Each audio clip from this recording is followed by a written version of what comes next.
야, 아멘. 날씨가 매우 춥습니다. 오늘 말씀의 제목은요, 사랑의 미랄입니다. 네, 요한일서는 사랑의 사도이신 요한 사도께서 쓰신 말씀이죠. 이 세상에서 제일 아름다운 것이 무엇일까요? 성경에는 사랑이라고 말하고 있습니다. 믿음, 소망, 사랑 이 세 가지는 항상 있을 텐데 그 중에 제일은 뭐라고 그러셨죠? 사랑이라고 하셨습니다. 고린도전서 13장 13절의 말씀. 근데 이 사랑이 역사에 길이 남는 사랑들이 있더라고요. 그 유명한 사랑의 이야기들 참 많죠. 고전적으로 여러분들도 잘 아시는 로미오와 줄리엣의 이야기, 원수 집안의 그 비극적 사랑, 클레오파트라와 안토니오스, 고대 로마의 그 권력, 그 사랑의 비극, 또 전설적으로 우리나라에 전설적으로 들려오는 이야기들이 있었죠. 어린이를 키울 때 또 결혼과 직녀, 저희들 어렸을 때도 많이 들어왔습니다. 하늘과 땅을 넘는 사랑, 그리고 문화적으로는 사랑과 전쟁, 우리 장로님 목사님들 너무 잘 아시죠? 그 전쟁 속에 사랑을 상실하는 그런 영화도 있었고요. 대중문화에서는 타이타닉, 최근에는 그 타이타닉 신분을 초월한 비극적 사랑이었죠. 그리고 또 너무 잘 알고 있는 러브스토리에는 뭐라고 그랬어요? 사랑은 미안하다고 말하는 것이 아니라고 했던 그런 기억이 납니다. 그래요. 세상에서 최고의 사랑 이야기 아무리 문화적으로 영화로 또 길이 남고 했어도 정말로 최고의 사랑이 있습니다. 누구의 이야기일까요? 맞습니다. 첫 번째, 그 예수님의 십자가의 사랑 이야기가 아니겠습니까? 죽지 않아도 되실 분이 어거지로 십자가에서 죽으셨어요. 그 역사에 길이 남는 최고의 사랑. 누구를 위해서? 저와 여러분들을 위해서 그렇게 하셨던 것입니다. 십자가에서의 그 예수님의 사랑은 하나님의 사랑을 우리 인간에게 친히 보여주셨고, 인간의 궁극적 그 삶의 의미와 행복, 그리고 모든 가치를 부여하기 위한 사랑을 실천하는 그런 것을 보여주신 것입니다. 예수님의 사랑은 연약하고 아직 경건치 않는 우리를 위해서 죽으신 헌신이었고요. 우리가 아직도 죄인 되었을 때 우리를 위하여 생명을 아끼지 않으셨던, 정말 그 대속이셨으며 하나님과 원수된 우리를 위해서 그 목숨을 버리신 하나님과 화목하게 하는 그런 은총이었던 것입니다.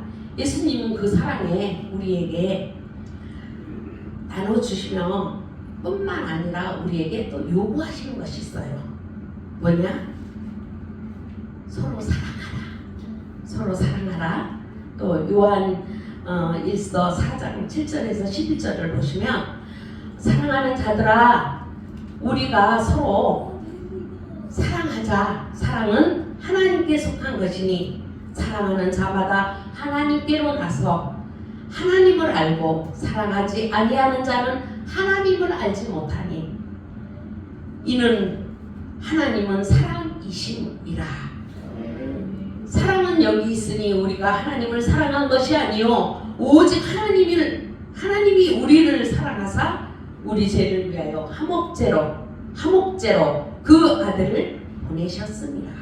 사랑하는 자들아, 하나님이 이같이 우리를 사랑하셨은즉 우리도 서로 사랑하는 것이 마땅하도다. 아멘. 이처럼 하나님의 그 사랑을 받았고, 우리는 하나님의 사랑을 받았어요. 예수님의 사랑을 받았어요. 우리도 사랑을 마땅히 나눠줄 수 있는 자들이 되길 바랍니다. 그러므로 오늘은 서로 사랑하라 하시는 하나님의 말씀을 어떻게 실천하며, 어떻게 나누며, 어떻게 해야 될까? 본문 말씀을 통해서 나누고자 합니다. 기독교는 사랑의 종교이죠. 교회는 사랑의 공동체입니다.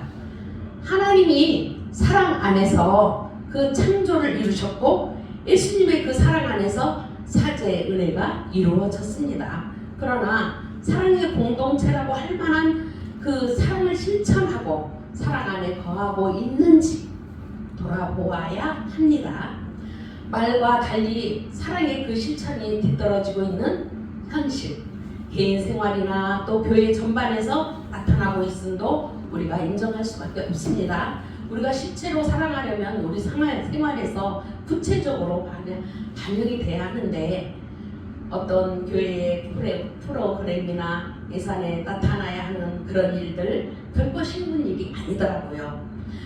말로는 쉽지만 실천에는 많은 어려움이 따르고 최소한의 그 생활 희생의 각오가 되어야 그 사랑을 실천할 수 있더라고요. 그런데 우리 정말 예수님의 그 사랑을 정말 그 마음속 깊이 또 그 몸으로도 느낄 정도로 받은 우리 주능교회 성도님들은 이미 사랑에 그 실천하고 계신 줄 믿습니다. 사랑에는 인내가 필요하더라고요.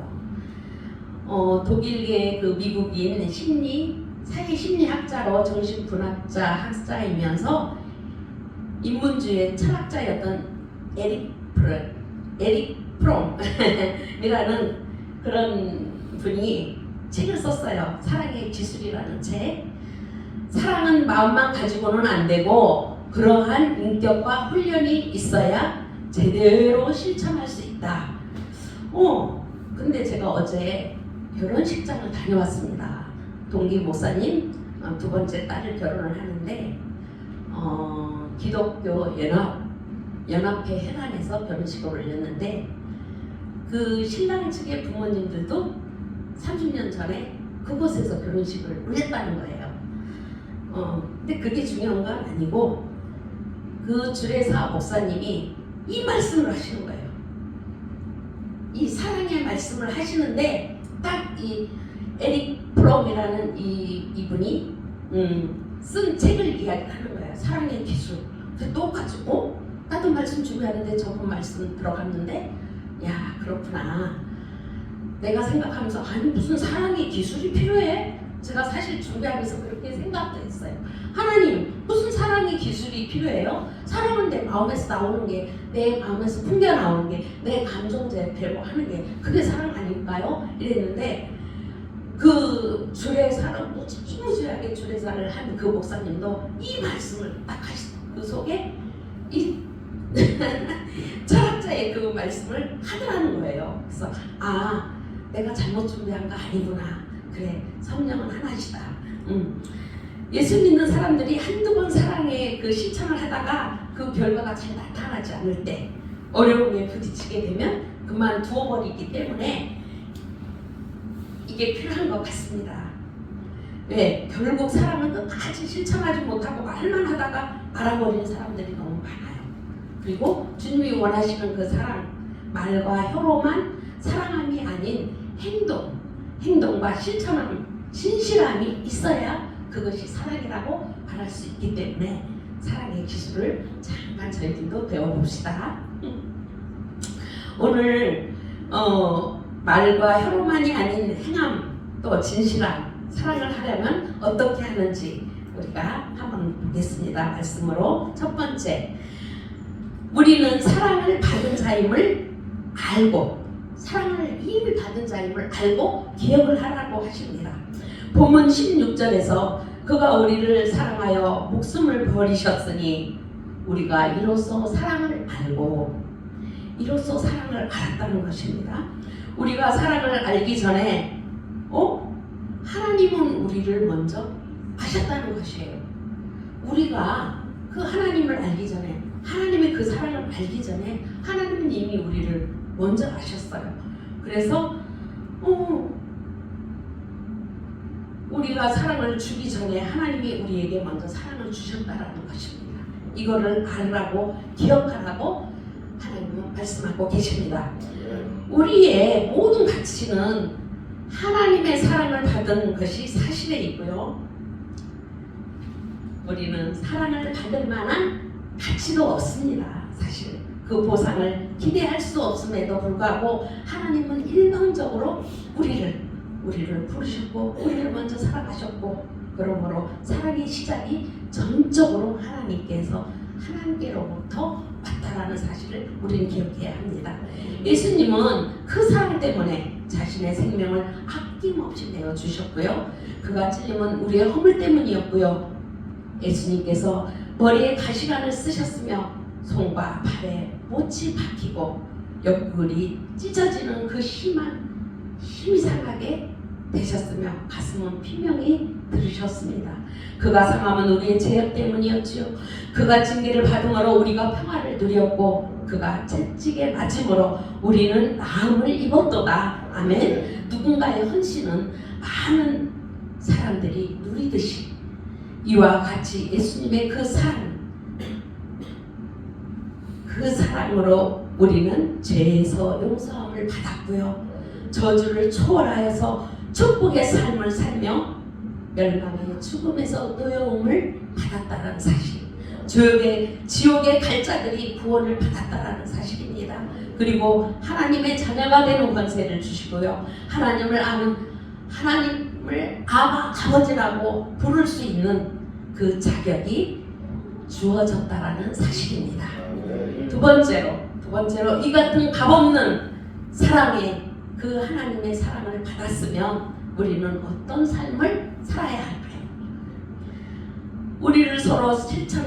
사랑을 서로 실천하는 사람이 되어야 할 것입니다. 부자니 자선이니 부자들만이 하는 것이 아닙니다. 예수님은 줄일 때 먹을 것을 주었고 목마를 때 마실 것을 주고 나그네를 영접하고 벗을 때 옷을 입히고 병들었을 때 돌아보고 옥에 갇힌 자를 찾아보라.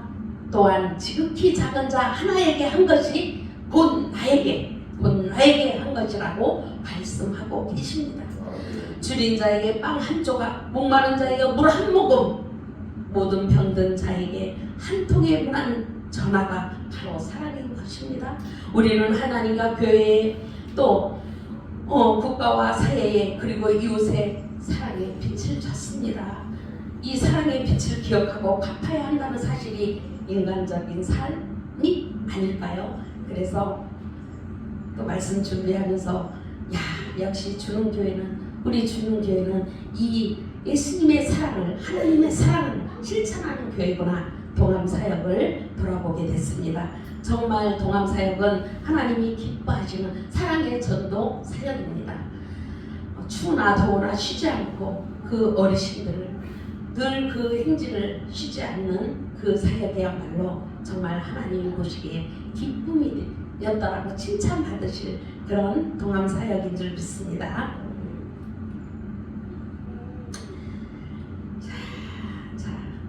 맞아요. 정말 굶주리고 또 노숙자 그리고 또 독거 노인들 그 한 시간 정말 찬양하시고 또 그 한 시간을 하시기 위해서 준비하는 그 과정과 시간들은 얼마나 많습니까? 그때 하나님 보시고 그래 함께 하셨는 줄 믿습니다. 그 사랑을 필요로 하는 자들에게 그 나눔의 실천은 쉽지 않아요. 맞습니다. 우리가 가지고 있는 빵 굶주린 자의 것이라고 말하는 그런 분들도 계셔요. 내 옷장에 입지 아니하는 옷은 헐벗은 자들의 것이다 라고 말씀하는 분도 계십니다.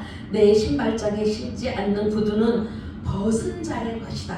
또 감추어둔 보호하는 필요한 자의 것이다. 필요한 자에게 필요한 것을 공급해 주는 것, 내 것이 아니라 예수님의 것이라고, 그러기 때문에 나눠주는 것, 이것은 아주 작은 실천의 복음인 줄 믿습니다.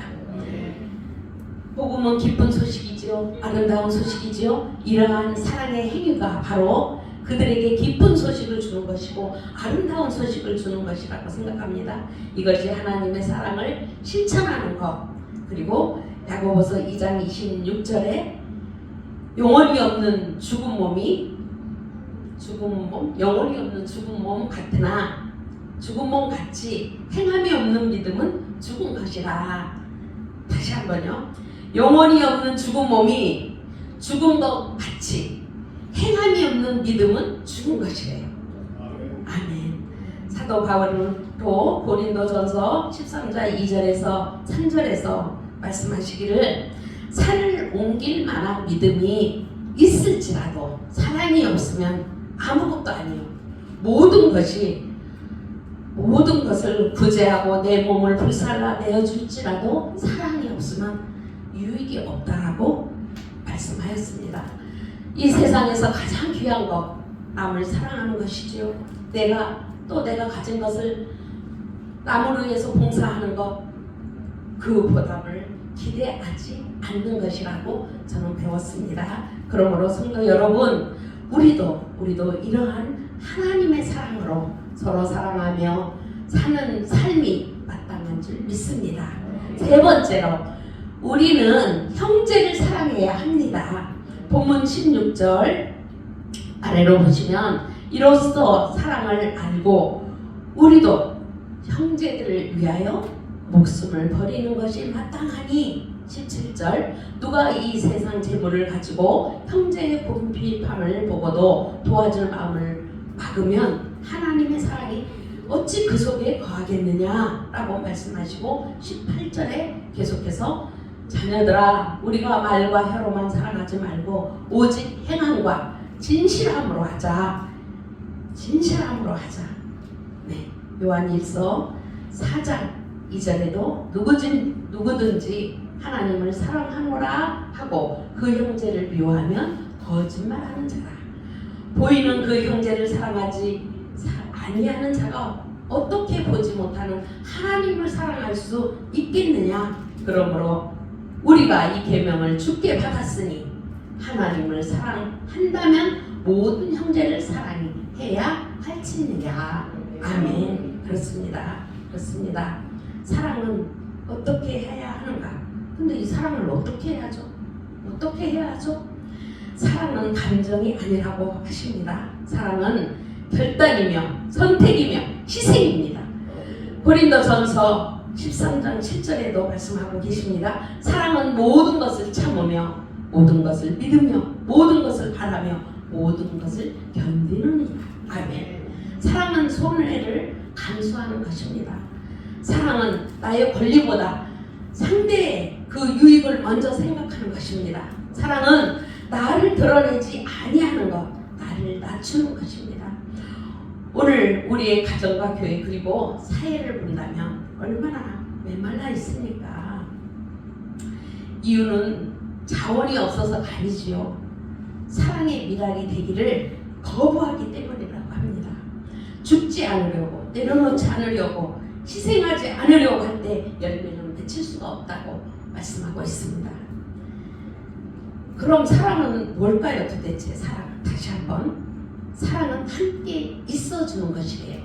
사랑은 함께 있어주는 것. 네, 저는 그 어린 나이에 부모님들이 일찍 세상을 저를 구남매 막내인데 저를 놔두고 일찍 가셨어요. 그래서 부모에 대한 그 그리움이 참 많았습니다.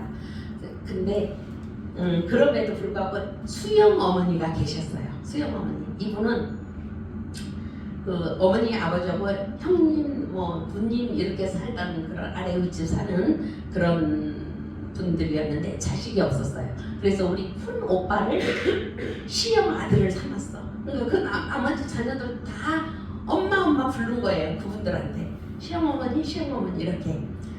그런데 일찍 부모님들은 가시고 저는 이제 사회생활이 시작이 됐는데 항상 어버이날 때가 되면 내 부모는 아니래도 그 수영 부모님이 생각이 나는 거예요. 그러면 이제 선물을 사갖고 가려고 합니다. 그때 어떤 친구가 그러더라고요. 그때 저는 하나님을 모를 때였어요. 나 몇 도 다녀오려고 그래. 그랬더니 왜? 이래 해서 수영 부모님들 뵙고 올라고 했더니 야, 부모님은 함께 있어 드리는 거야. 그게 효도야. 이러는 거예요. 그거 굉장히 충격을 받았어요. 함께 있어 주는 거. 그게 어린 나이에 들은 얘기지만 제 속에는 늘 있었어요.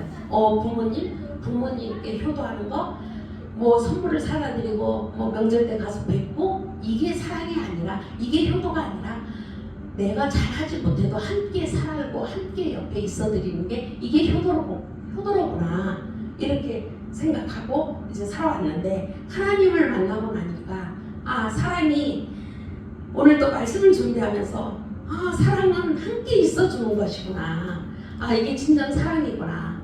그래, 부모에게 효도를 할 때 하기 위한 그 진정한 효도는 함께 있는 것이라고 했는데, 이게 진정한 사랑이구나. 그걸 또 한번 깨달았습니다. 예수님은 죄인된 우리와 함께 하시기 위해서 이 세상에 아주 한 작은 장소 베들레헴의 그 구유에로 오셨지요. 예수님의 공생의 기간은 어땠습니까? 제자들과 함께 정말 울고 웃고 또 죄와 싸우면서 함께 계셨습니다. 바로 사랑은 바로 바르게 설 수 있도록 도와주는 것이라고 말씀하고 있습니다. 어린이를 사랑한다고 자꾸 어린이를 주면은, 어린이에게 너 사랑해, 맨날 먹을 거 주고 필요한 거 주고 하면 어린이를 망치기 쉽죠.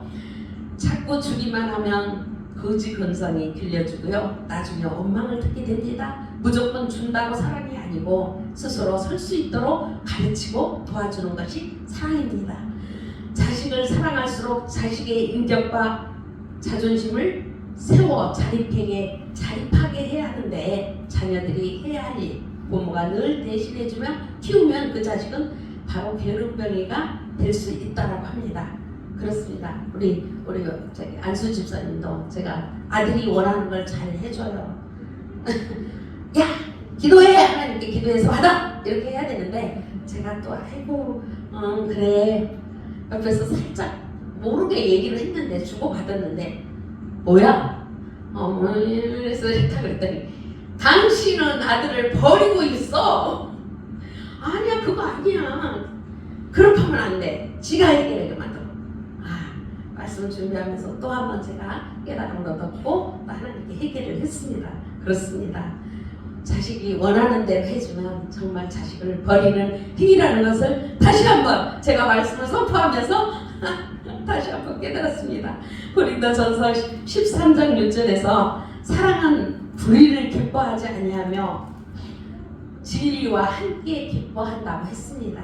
불의를 행하는 사람들, 잘못을 모르는 사람들, 그저 사랑한다고 못 본 채 하는 것이 그게 사랑이 아니라고 합니다. 분명한 판단력을 가지고 바르게 이해하고 잘못된 삶을 수정할 수 있도록 가르쳐줘야 한다는 것입니다. 그래서 다시는 넘어지지 않도록 일으켜 세워주는 것, 이것이 사랑입니다. 그 다음, 사랑은 화해하는 것이라고 합니다. 가까운 가족끼리 왜 화해하지 못하고 미워하는 사람들이 있어요. 맞아요. 그런 가정들 가끔 봅니다. 또 가끔 상담도 합니다.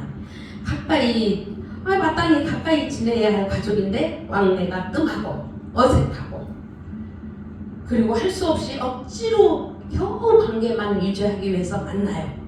여러분, 사랑이 흐르도록 막힌 것을 뚫어야 합니다. 왜냐면 예수님이 그 사랑으로 뚫어야 합니다. 미움의 둑을 쌓여놓고 있다면 용서의 뚝을 뚫어야 합니다. 얼음장이 된 그 뚝이 쌓였다면 따뜻한 사랑이 그 온기로 흘려보내야 합니다. 하나님은 사랑이십니다. 우리가 사랑할 때 하나님의 능력이 우리에게 역사할 줄 믿습니다. 조엘 오스틴의 행복의 힘에 나오는 한 여인의 이야기입니다. 참 남아나요 선교회 목회 사관학교 참 저는 잘 다녀온 것 같아요. 왜냐하면 그때 한 달에 3번씩 책을 읽었는데요. 이 책을 소개할 때마다 나옵니다. 예전에 읽었던 그 책들이. 오스틴의 그 행복의 힘에 나오는 한 여인의 이야기가 있어요. 그녀는 어렸을 때 아버지에게 학대를 받았고요. 아버지로부터 당해서는 안 될 그런 일도 당했죠. 그래서 이 여인은 모든 남자를 믿지 않았어요. 그 그녀의 내면에는 분노와 억울함이 가득 찼었는데 작은 일에도 쉽게 분노를 내고 쉽게 화를 내고 예민하게 반응을 했다는 것이에요. 그녀는 아버지를 미워했죠. 그 아버지를 생각할 때마다 화가 나고 억울하고 그 마음이 솟구쳐서 어쩔 줄을 몰라 했어요. 그러던 어느 날 용서와 사랑에 관한 설교를 들었어요. 그녀는 상처에 그 발목이 잡혀서 사명에서 멀어져서는 안 된다는 이야기, 용서할 때 비로소 자유를 얻고 앞으로 나갈 수 있다라는 이야기를 마음에 새겼던 것이에요. 그래서 그녀는 참 늦었죠. 36살, 그 36살 되는 그 해에 아버지가 살고 있는 곳을 찾아가요. 찾아가서 딱 아버지를 만났는데 이 아버지가 딸을 얼굴을 보자마자 민망해서 젖을 몰라요. 허둥지둥해. 그때 이 딸이 딱 말을 해요. 아빠, 난 하루도 아빠를 미워하지 않은 날이 없었어요. 하지만 더 이상 이런 독을 품고 살지 않을 거예요. 아빠 때문에 제 인생을 망치지 않을 거예요. 이제 아빠를 용서할래요. 저에게 잘못하신 거 다 용서할게요. 이렇게 아빠를 용서하는 그 말을 고백을 했다는 거예요.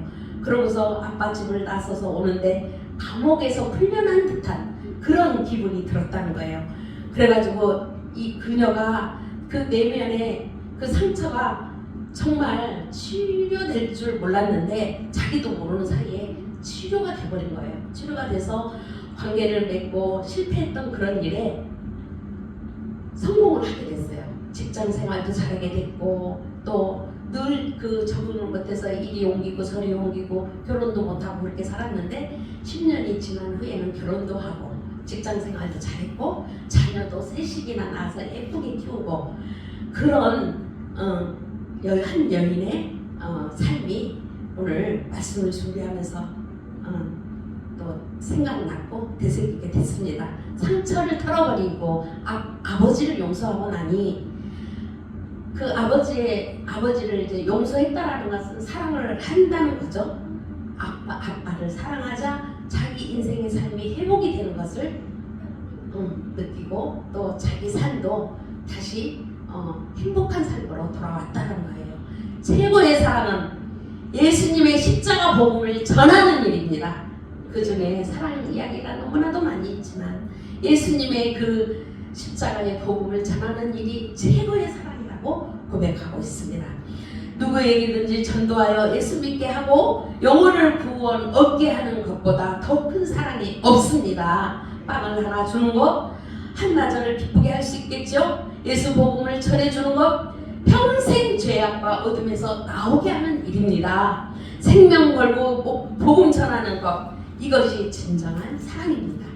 지역사회를 돌아보면서 이제 찾아와서 이야기를 해달라거나 또 청소나 밥을 해달라거나 돈을 달라는 것 많이 있죠. 예, 모든 것이 돈으로 환산되는 지금의 이 시대입니다. 그러나 돈보다 귀한 것이 있습니다. 이것이 무엇입니까? 복음을 주는 것입니다. 이것이 최고의 사랑입니다. 아멘. 복음만이 사람의 영혼까지 변화시킬 수 있습니다. 복음만이 인류를 구원할 수 있으며 타락한 인간을 진정으로 새롭게 만들 수 있는 사랑은 복음을 전하는 것입니다. 우리를 그 사랑으로 하나의 미랄이 될 때 우리는 사라지는 것이 아니라 더 큰 생명으로 거듭날 줄 믿습니다. 말이 아닌 삶으로, 주장이 아닌 희생으로, 요구가 아닌 섬김으로 사랑의 미랄이 되는 성도, 사랑의 미랄이 되는 우리 주는 교회가 될 줄 믿습니다. 감사합니다. 기도하겠습니다.